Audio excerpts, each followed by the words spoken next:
with that, I mean, and I know that you're trying to, you know, look into that. What are some of the, I guess, the confirmations that we can have as a community that that gap is going to be bridged? Will there be more billboards promoting throughout the community? Will there be maybe town halls? Or what do you think is kind of an initial step that can be taken to kind of take down that barrier, if we would call it, of getting black officers from the community to participate, or excuse me, black persons from the community to become officers? Sure. So I think that we need to make sure that we have applicants now, that if we lose applicants through the process, that they're, again, like much as women applicants, that they're being lost for reasons that that would identify the person as being unqualified or not qualified for a position. Being a police officer it takes a unique individual, and not everyone's well qualified or situated for the work. In reality, out of 100 applicants, 4 of them will make it to the academy. And so with that, how are we ensuring that as we engage all of our communities, that we're active, that we're seeking, they know the door is open, that they'll find an employer, a profession that needs their service, that will benefit from their insights and their abilities, but also is going to be one that's going to be very rewarding to them. That it's not just stable employment, but it's good. It's a good profession. It has good benefits.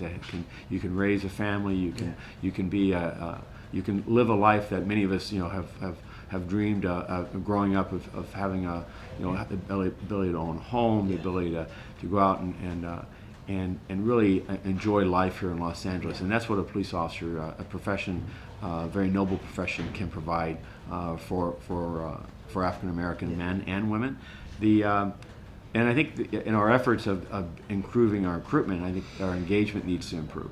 Engagement in the community. Are we in the churches as we should be? Are we in community settings? Are we in the town halls? Are we in the opportunities with coffee with a cop or impromptu meetings that allow people to understand that we're not just engaging, but we're welcoming and in need and asking for more applicants from the African American community to take a step forward, be part of the change that this department is going through.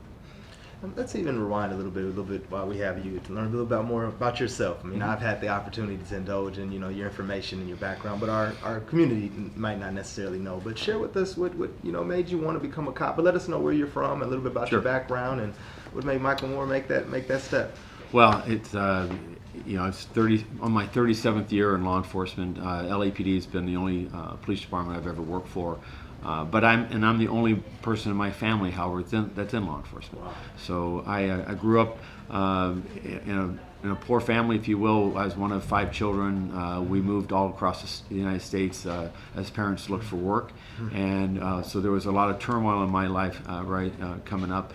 And you know, as I came out here with my mother and father, they divorced, and I moved out here to California the day after my high school graduation. Oh, wow. And started going to school out here, and was drawn back to this profession of law enforcement of LAPD because I wanted to make a difference. I wanted to be involved in a career, in a profession, in a life that was stable, that was going to give me stability, and that was well regarded and respected, but also one that I could enjoy a challenge. And I could be part of a change. I'm a person of faith, and so I believe that we're here for a purpose, and that and this profession has given me that purpose. Wow.